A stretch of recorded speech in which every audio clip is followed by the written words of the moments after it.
இனி நான் முன்னேற முடியாது, இனி எனக்கு எந்த விதத்திலும் ஆசீர்வாதத்துக்கு வர்றதுக்கு வழியே இல்லைன்னு நீங்கள் சொல்லிட்டு இருக்கீங்களே, சோர்ந்துட்டீங்களே, இனி எனக்கு என்ன வாய்ப்பு இருக்குது, இனி நான் மேலோங்கி வர முடியுமா, அப்படி எல்லாம் இனி சாபமாக போயிடுச்சே, இனி எனக்கு மேலோங்கி வர வாய்ப்பு இருக்கா அப்படின்னு நினைக்கிறீங்களா? இல்லை, கர்த்தர் உங்களை மேலே நேசமாக இருக்கார். அவர் உங்களுக்காக ரத்தத்தையே சிந்திருக்கார். இன்னைக்கு உங்களுக்கு தான் தேவனுடைய வார்த்தை என்ன தெரியுமா?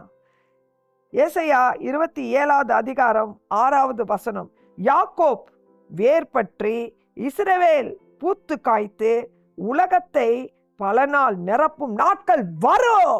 நன்மையான நாட்கள் உண்டு, ஆசீர்வாதமான நாட்கள் உண்டு, பூத்து கொழுங்கும் நாட்கள் உண்டு.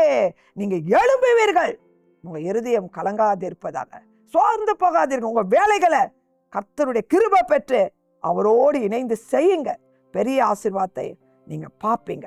கர்த்தர் உங்களை வெட்கப்படுத்த மாட்டார். கர்த்தருடைய கரம் உங்களோடு இருப்பதாக. ஆமென்.